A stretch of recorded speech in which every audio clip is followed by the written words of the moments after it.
دوستان، سهیل هستم با یکی دیگه از برنامه‌های آموزشی چرم کاسبیا در خدمتتون هستیم. امروز میخوام بهتون یاد بدم که چجوری یک کیف کراسبادی خیلی خوشگل و به راحتی برای خودتون درست بکنید. الگوهایی که من براتون میذارم خیلی کارتون رو راحت میکنه چون سوراخ داره و سوراخ‌ها راحت با هم دیگه مچ میشه و شما به راحتی میتونین اونا رو برای خودتون بدوزید. اگر ویدئو ما رو دوست دارین و میپسندین، عضوی از خانواده ما بشین و کانال ما رو اسکرایب کنین و اگر ویدئو رو دوست دارین دکمه لایک رو حتما بزنین. خب بیشتر از این وقتتون رو نمیگیرم، بریم با هم دیگه این کار رو درست کنیم. خب دوستان، این الگویی که براتون توی دیسکریپشن گذاشتم پرینت گرفتن رو که بلدید، پیج سایز روی اکچوال سایز و پیج ستاپ هم روی آ4 باید بذارین. بعد هر طرف این مربع رو اندازه بگیرین. اگر دقیقا 5 سانتی متر بود پس درست اندازه گرفتین. این قسمتش که دورش رو میبرین میچسبونید روی چرم، این قسمت هم همینطور، اینا هم به همین شکل، کار خاصی نداره. این آ1 آ2 آ3 رو باید به هم بچسبونیم. موقع چسبوندن هم حتما در نظر داشته باشین که این آ2 باید بره اینجا، آ3 هم باید بره روش. یعنی موقعی که یهو نرین آ2 رو برعکس بذارید، از هر طرف که گرفتید باید بتونید اینو بخونید، همه خانا باشه، یکی برعکس نباشه. موقعی که داره اینا رو به هم میچسبونی اینو دقت کنیم که یهو مثلا آ2 رو اینوری برعکس نذارین، سیستمش به این ترتیبه. و اینا هم به هم میشه. هر کدومی که گذاشتم، هر جایی از الگو که در واقع باید به هم وصل بشن و حالت بند داره و باید دراز بشه، به این شکل شما B1 بعد B2 اینجا و B3 بالاش، یعنی باید بشه اینو خوند، هیچ کدوم برعکس نباشه. و اینم که برای بندشه، این دیگه کار هر طرف هم بذارین دیگه حسابه، چون سنگ و اینا هم نداره. خب بریم اینا رو ببریم و بچسبونیم روی چرم و بقیه کارا.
مرسی که تا آخر برنامه رو تماشا کردین. امیدوارم که خوشتون اومده باشه و اینکه این کار بر خودتون درست کنین.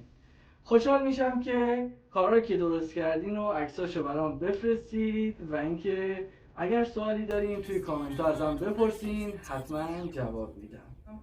تا برنامه بعدی، بدرود.